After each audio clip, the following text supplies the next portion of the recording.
Hello and welcome back to the channel. In this video I'm going to continue talking about the acid mantle. The acid mantle is you can imagine it like a thin layer on the outside of your skin. So it's just that it has a lower pH and that is protective against many different things. And it serves a purpose as well. It allows some enzymatic processes to take place and so on. So let's continue with the two different components of the acid mantle. And I found one really interesting thing when I read specifically about one of the components. So let's look into that today. Just like in the past video, we talked about the components of the acid mantle makeup.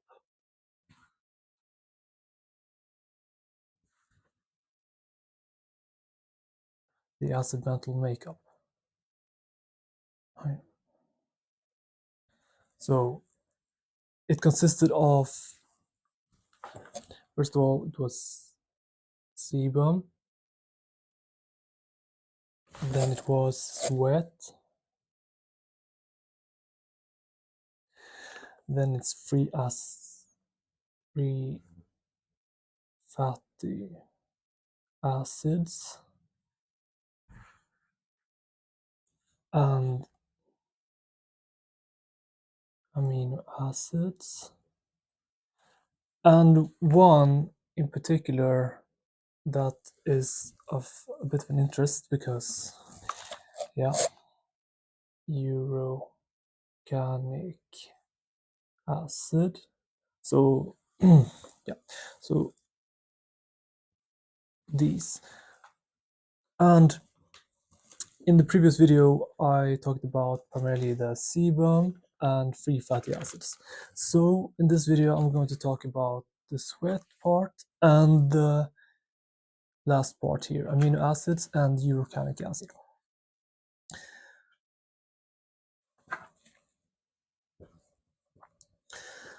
So we're going to begin with the sweat part because this was thought to be the major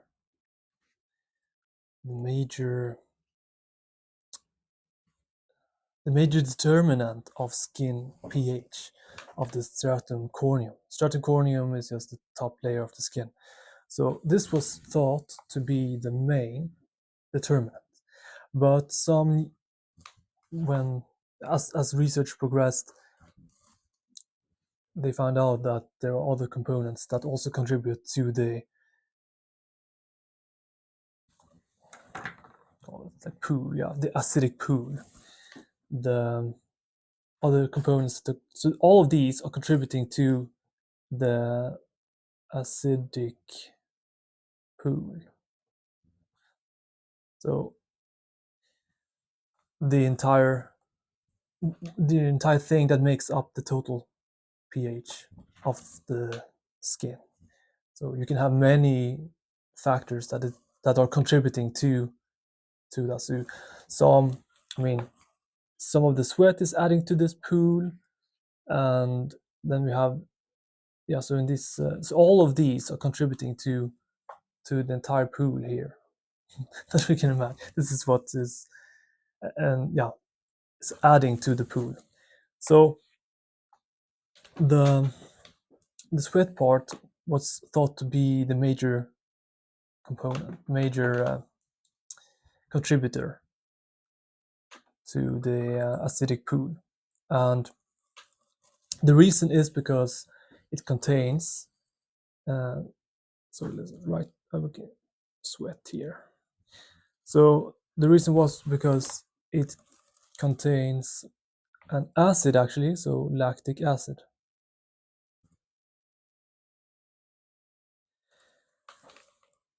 So lactic acid is even a skincare ingredient that I like to use.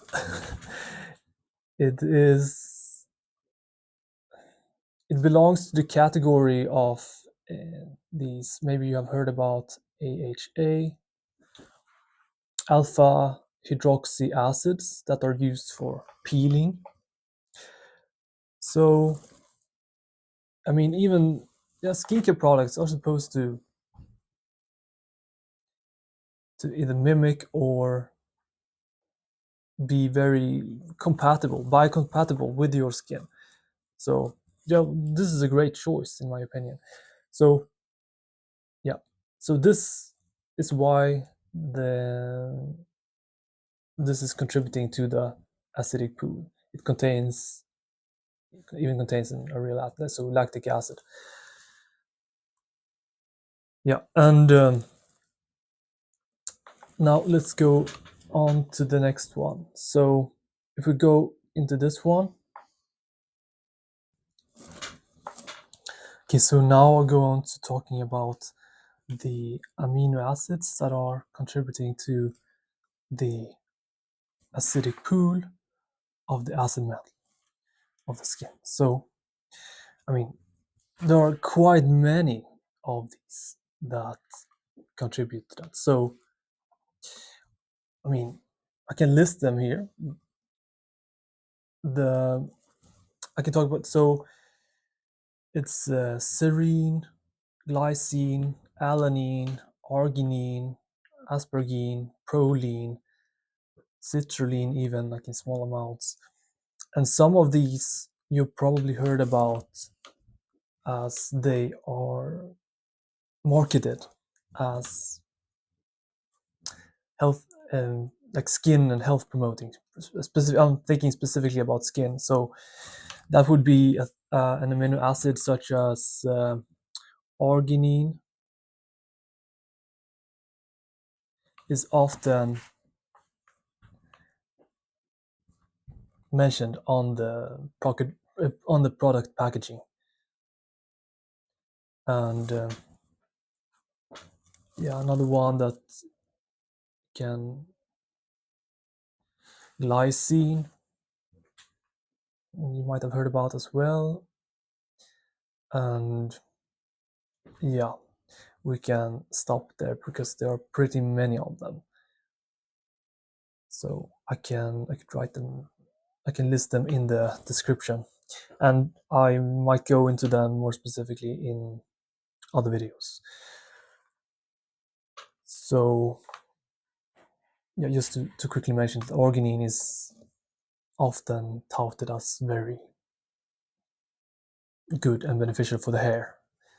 So you might have seen that one on hair products, even though most likely the concentration in the actual product is very, very low. It's more of a marketing thing. So, okay, but moving on to what I found regarding this urocanic acid, as I read up more about it. So this one, I read a research article that this one might not be essential for maintaining or having a sufficient low pH on the skin. So in the article they say that, so in that article they studied mice that were deficient in, well, so let's take it back one second. So okay, so now we're looking at this urocanic acid. How does the skin get this? So it is made from an amino acid called histidine.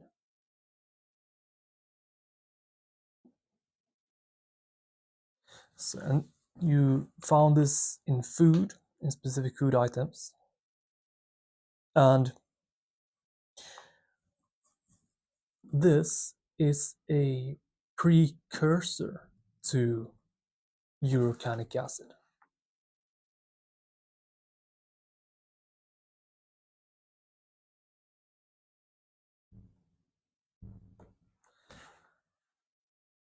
So So this is like a precursor.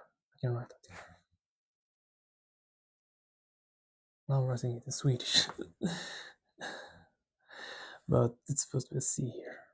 Precursor. So it's like basically building material for this.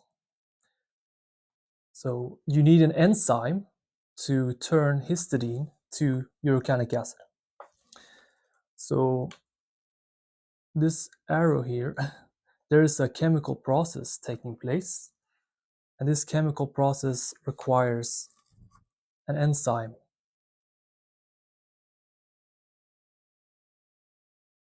And that enzyme is called histidase.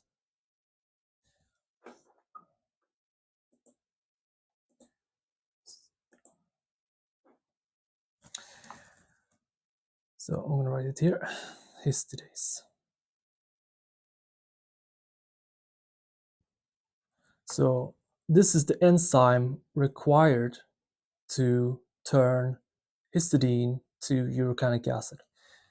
Many times when you can recognize it as an enzyme because it ends with an ASE, histidase.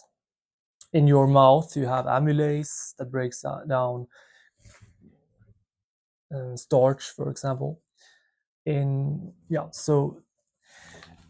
in a previous video, I talked about how important the acid mantle is to make these enzymatic processes being able to take place. So for this enzyme to be effective, or for many enzymes in general to be effective, the pH has to be within a certain range. So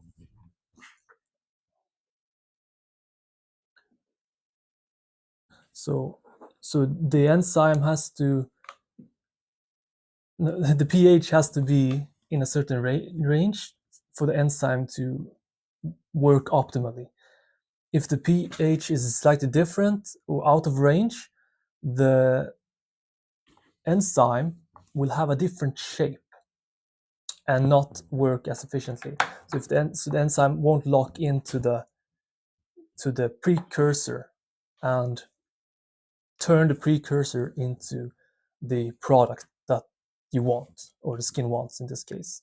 Sometimes the pH can be a controlling mechanism, and you might not want to have as much of the product produced, and then so it goes both ways. So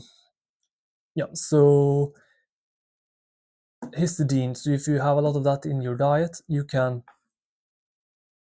that might be a factor to have a lower pH on your skin, possibly. This is just one theory. But in the study I read, they discussed that these mice that they studied, so this study conflicts that would be an essential. I can write it here. Like, is this really essential?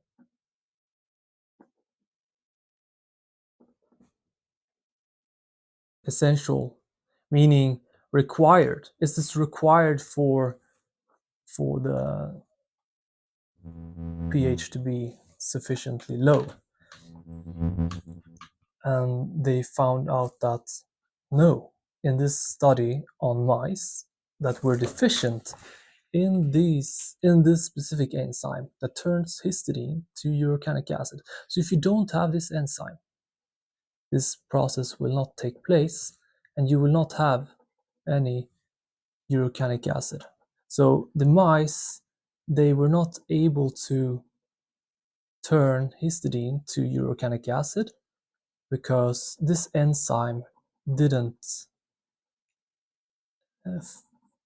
exist basically in the mice.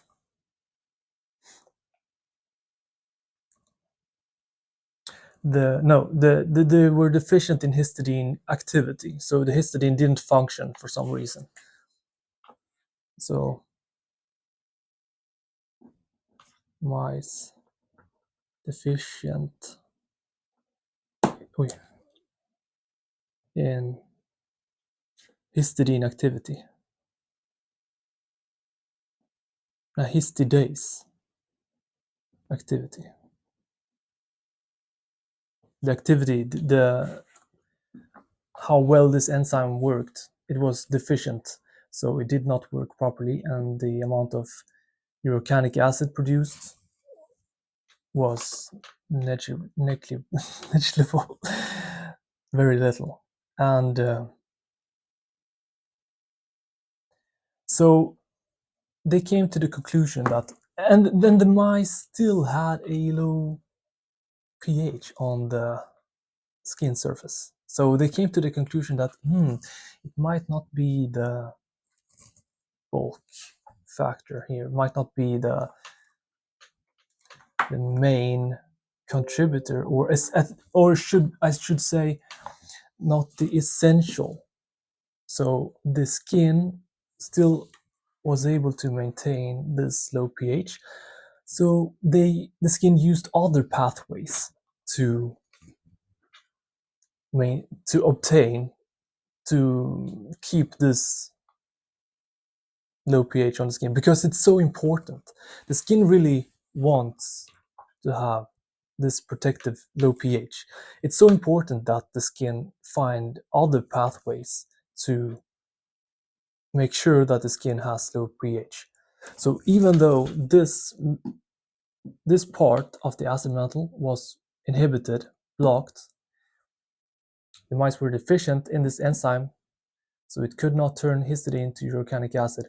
Even though these mice had this deficiency, the skin still was able to hold a low pH, because it's so important. Don't forget to check out the links in the description, and if you have any topic or question you want to ask or want me to make a video about, so put that into the comment section or ask me directly. You can book a strategy call with me. That link is also in the description, so check it out. Get in touch.